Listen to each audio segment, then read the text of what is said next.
Ian Carroll on how Epstein structured his operation. The Joe Rogan Experience. Let's see what this is And about. that was right after Epstein had first walked into Bill Clinton's life. That was between White House visit number 1 and White House visit number 2, while Epstein was funding the refurbishing of the entire West Wing of the White House. I'm glad you brought up Epstein, because there was a point that I was going to make earlier that I forgot. The Epstein situation is identical to the Manson situation.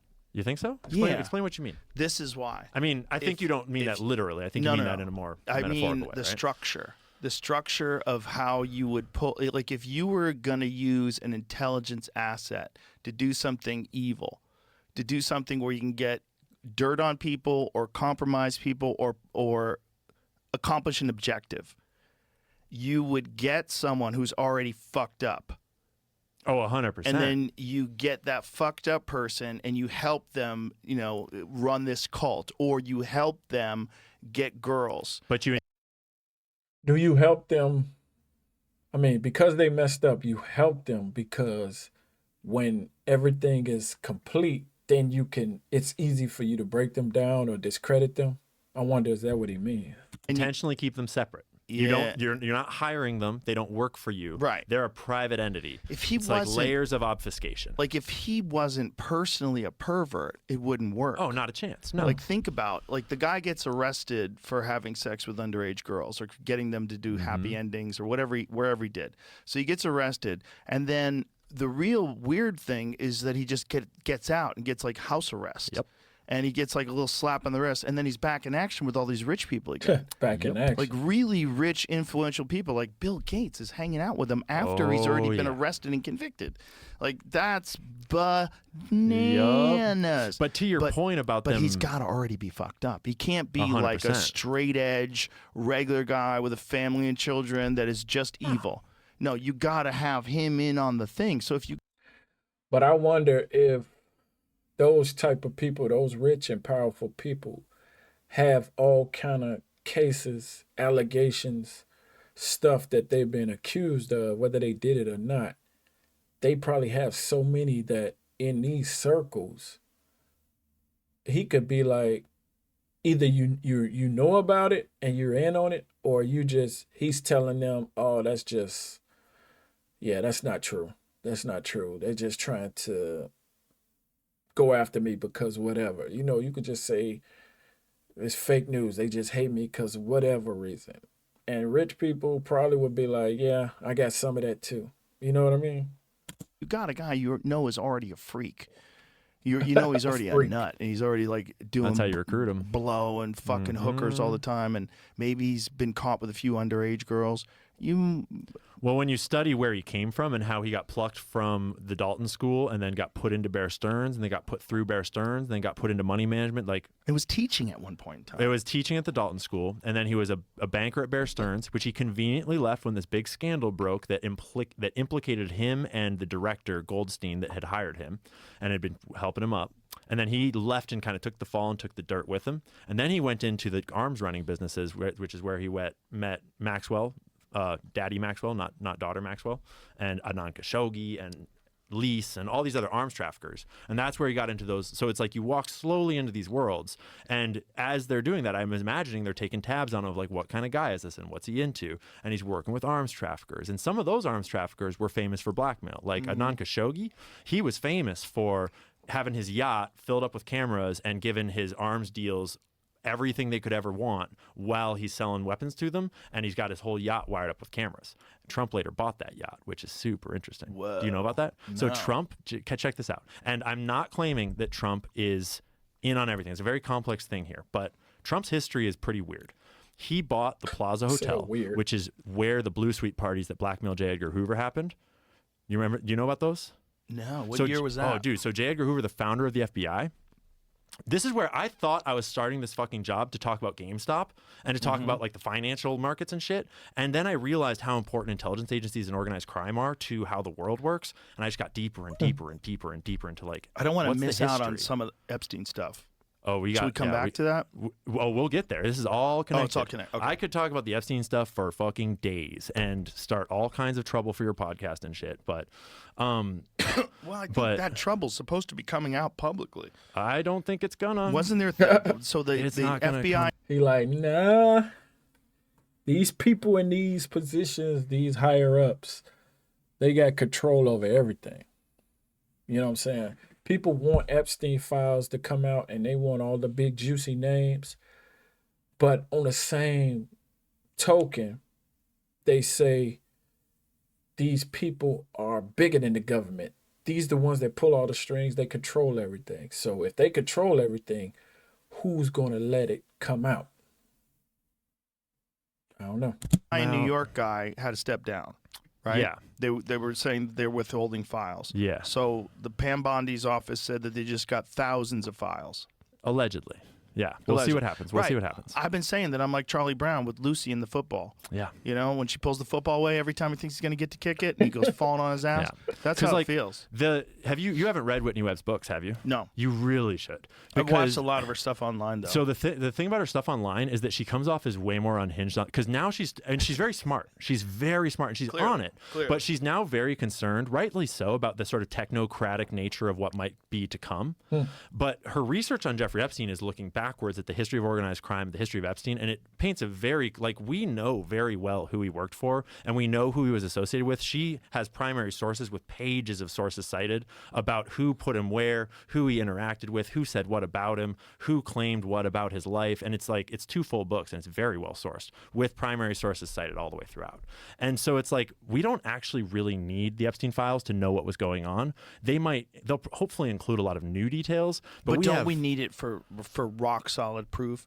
Don't we need the So take Leslie Wexner that we were talking about logs. earlier. No, we already have the flight logs. Do we have all of them? Unredacted. All of Really? them. Yeah. All of them. So well, do we know? theoretically, the ones we know of. And do we have flight logs with destinations? Yeah. So we Oh, know. yeah. So we know who went to the island. Oh yeah. Okay. Yeah, they're all there, and you can read them online. They're on archive.org, as well as other places. But Leslie Wexner is a great example here.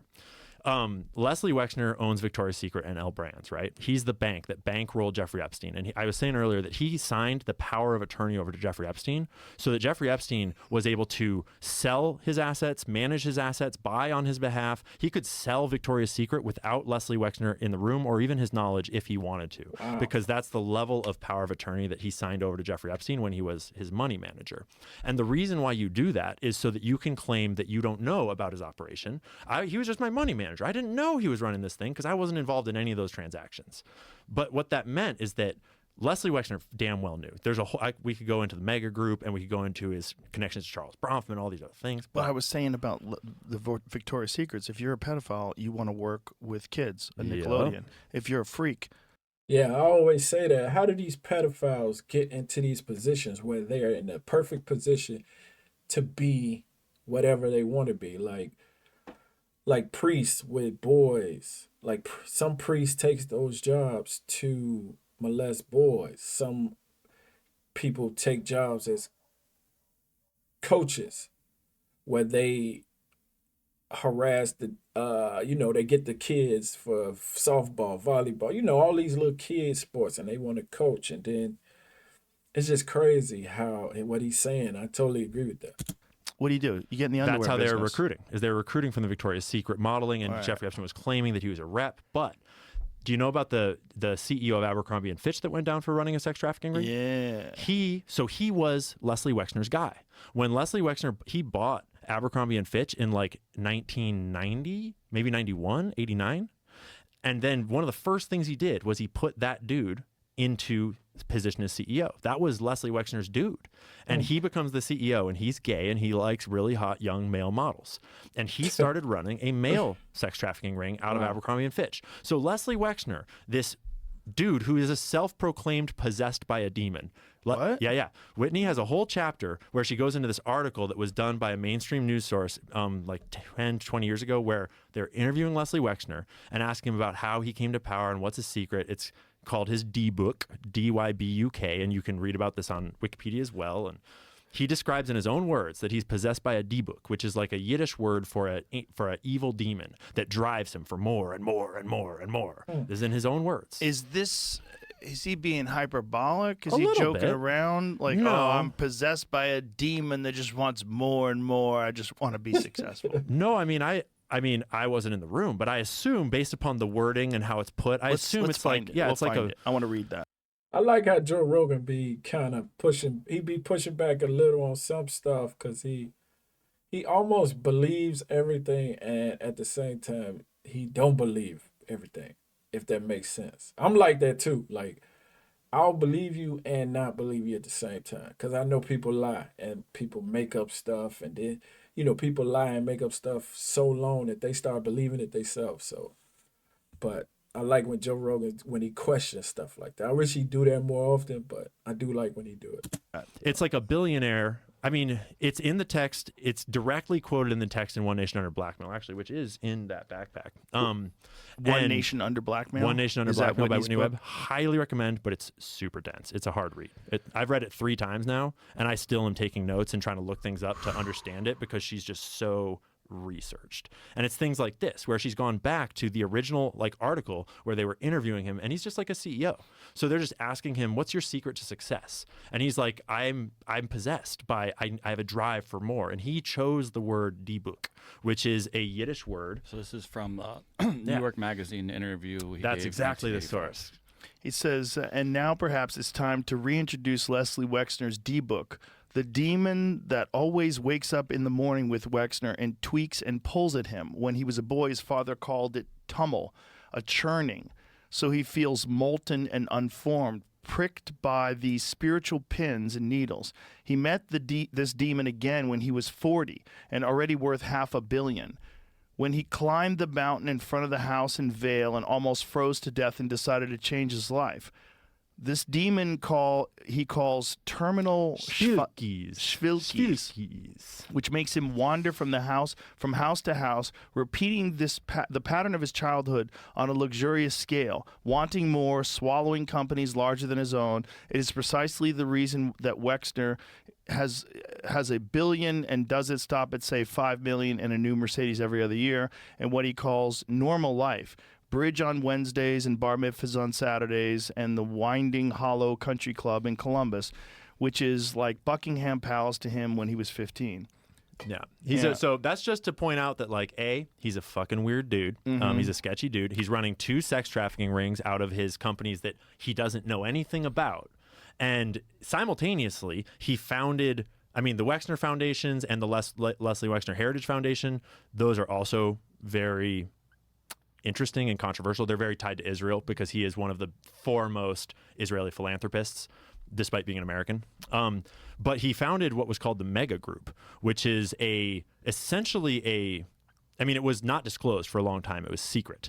And it is a group of Jewish billionaires that get together on behalf of global Judaism, which is not uncommon, and there's nothing wrong with that if they're not committing crimes.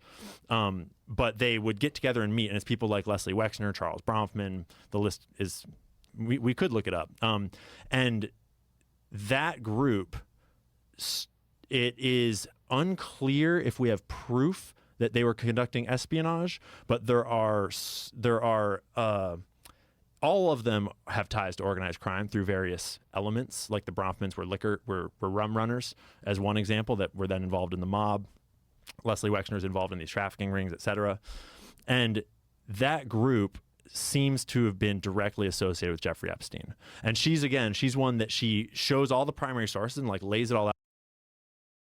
I always wonder why are we so tied to Israel? Not that it's a bad thing, not that it's a good thing, but I always wonder why all the politicians are so gung-ho about Israel. I'm like, what's going on with Israel? Why? Is it because it's a real good strategical spot in the Middle East, or is it something else? Now, if Epstein was tied with them in some way where they might have dirt on so many people, that's crazy. And that would make a lot of sense. I mean, that would make a lot of sense. That's crazy to even think, though. This is what we know, and this is where the source came from, and this is what it said, and these are possible explanations for it. Here's 1 or 2 or 3 explanations of what it might be, but we don't really know because this is as far as the evidence goes. And so Leslie Wexner is just one where there's all this swirling evidence all around him that in order for him to not be aware of what's going on and to not have been an active part of this is damn near unbelievable in my eyes, allegedly. But I'm sure glad it's him and not Jeffrey Epstein, who was deeply interested in all these same technologies. This is a whole other side of him that no one talks about, is his interest in technologists and geneticists and all those things, right? Yeah, well, he had a lot of influence over scientists. That's a creepy move to like take scientists and throw bring parties for them, throw conventions for them.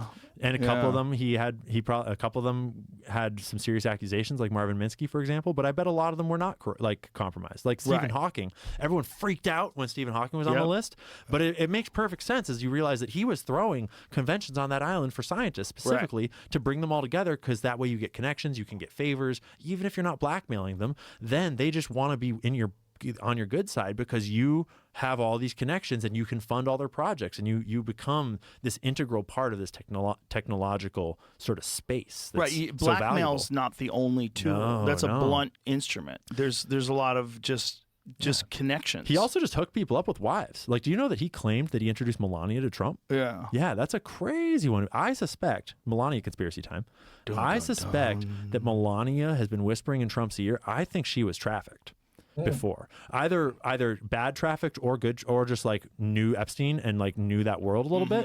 But I suspect that she's been whispering in his ear about what that really is and does and all that things, because she's been kind of like acting from the back a lot. But when you really dig into what Melania's been doing, she's very active in anti-trafficking and in protecting trafficked victims and girls and stuff. And as Trump, when he married her, and then they have Barron, and he's watching his son grow up. So you have this young child, and you have this wife telling you about her previous life, probably, and just whispering in your ear that like, this could be your legacy. This could be your legacy. This could be your legacy, right? Because he used to be friends with those people, even though I don't think he was blackmailed, because I think that would have come out when the Democrats were going for him. Right. And maybe he was involved in the trafficking a little bit because of the things that he bought and the people that he knew, and like. But he said he don't think Trump was doing whatever because he wasn't blackmailed. Like, has anybody been brought out? Like, nobody. I mean, yeah, you heard about Bill Gates, you heard about Clinton, but just saying they knew Epstein, everybody knew Epstein. So who has real dirt on whoever? Like, do they have actual, like, has anybody been blackmailed? You know what I mean? So, like, the Democrats can't, like he said, the Democrats would have brought that stuff out. But if you got Democrats, Republicans, you got people all over the world, nobody's going to bring that stuff out because nobody wants none of that stuff out. So they're not going to throw Trump under the bus, because then everybody will start getting thrown. So I think a lot of famous people knew, but like he said, all of them, just because they knew him, didn't mean they was doing stuff bad. But I think Jeffrey Epstein probably had his hand in so many different things to help his business. If he was in the business of getting people in compromising positions, then it would be good to know everybody from every field, because now you got connections everywhere. And if you got those type of connections, people will let their guards down to accept a girl from you or something like that to put them in a So I don't know, man. Epstein was playing chess, but I guess he thought he'd never get caught because he was connected. But they got rid of him. Boy, god damn, they got rid of him. Roy Cohn connections a little bit because of the things that he bought and the people that he knew, and like Roy Cohn connections. But I don't even know about that. But regardless, he knows the game. And then he marries Melania. And then more and more, like, he was in charge when Epstein went down. He was the only one that when Epstein got arrested and they were going around asking for dirt, he was like, I'll fully fucking cooperate. Fuck that guy. I'll tell you everything that I know. And so I suspect that Melania has been instrumental in his sort of shift to being the only guy willing to go after those traffickers. Out of all the information that's getting disclosed, supposedly this administration, what do you have the least faith that we're going to come to Epstein, a conclusion? for sure. Epstein. And I think it's because of Israel. I Really? think that because I mean, when you really dig into Epstein, his entire network was Israel. It was clearly like Ehud Barak was the ex-prime minister and the ex-head of Israeli intelligence. Leslie Wexner was one of the most powerful pro-Israeli philanthropists. The whole organization was Israel. So And it I'm was not saying it was all of Israel. it was all an intelligence gathering and it was targeting Americans. It was targeting American officials and the American president. Right. And the CIA does have interest in those targets too. Elements in the CIA does. Certainly they had help from the CIA, and certainly they had help from these other organized crime and intelligence operations. But you don't, like, so for example, Dan Bongino, the new, deputy director of the FBI, he recently had this clip that went all around where he said on camera that he had a source that he trusted deeply. And he's an informed guy. He was at Fox News interview, and the source told him that Epstein was working for an intelligence agency in the Middle East. And I don't know which one, but someone in the Middle East. And to be fair, we all already knew this. We already know who he worked for. At least I think so.